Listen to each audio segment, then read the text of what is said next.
हम लोग देखेंगे इस वीडियो में क्या है यहाँ पर 13.1 का क्लास 10 का मैथ में 13.1 का क्वेश्चन नंबर 1 का क्वेश्चन क्या कर रहा है कि दो घनों जिनमें से प्रत्येक का आयतन यहाँ पर दिया हुआ है। प्रत्येक का आयतन यहाँ दो घन को जोड़ दिया गया है, पहले ही जोड़ कर रख दिए।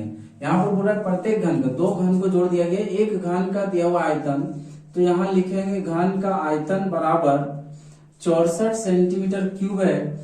तो आयतन, घन का आयतन हम लोग जानते हैं, फॉर्मूला होता है ए क्यूब यानी कि भुजा क्यूब, भुजा गुने भुजा गुने भुजा 3 बार।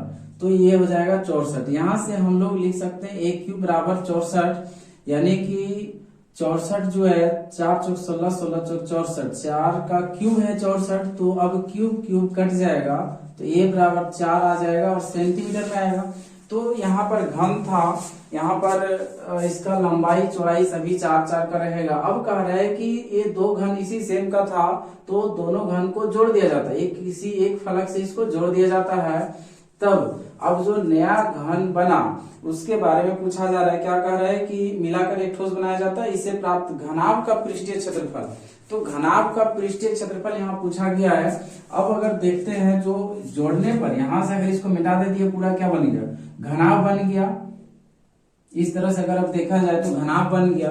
तो यहाँ पर लिख लेते हैं घनाभ का लंबाई L बराबर, तो ये जो लंबाई होगा यहाँ से यहाँ ए जो निकला 4 और यहाँ से यहाँ ये पूरा हो जाएगा, 4 और 4 8 हो जाएगा। इसका लंबाई 4 + 4 8 सेंटीमीटर लिख देते हैं।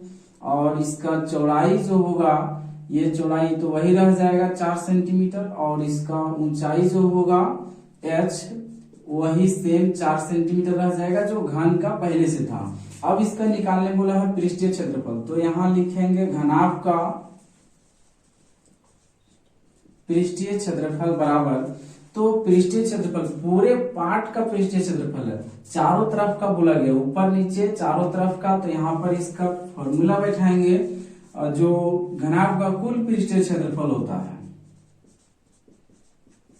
यहाँ पर बोला नहीं गया है, वक्र या कुल नहीं बोला गया है, लेकिन अपने से इसको सोच के कि इसका पृष्ठीय क्षेत्रफल, ये बॉक्स है तो चारों तरफ से इसका बंद हो जाएगा।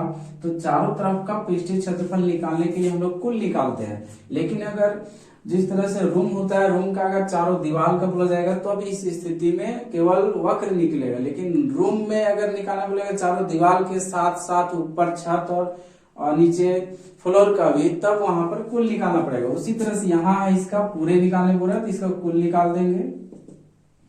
अब इसका वैल्यू बैठा देंगे, L कितना है 8 है, और B 4, फिर B 4 है, H कितना 4 है, और फिर H 4 है, और L जो है वो 8 है।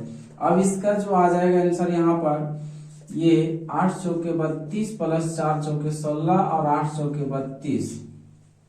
तो यहाँ से ये कितना आ जाएगा जोड़कर 2 गुना, यहाँ पर सभी को जोड़ देते हैं तो 2 और 6 8, 8 और 2 10, 3 और 1 4, 4 और 3 7, 7 और 1 8, ये आ जाएगा। तो इसको 2 से गुना कर देंगे तो ये 160 सेंटीमीटर स्क्वायर। क्षेत्रफल निकाल रहे थे तो क्षेत्रफल यहाँ निकाल रहे सेंटीमीटर स्क्वायर होगा, ये कट रह गया नीचे 160, ठीक है, दिख रहा है। तो ये इसका आंसर जो होगा घनाभ का वक्र, घनाभ का पृष्ठीय क्षेत्रफल, वक्र नहीं, घनाभ का पृष्ठीय क्षेत्रफल जो निकल कर आएगा वो 160 सेंटीमीटर स्क्वायर हो गया।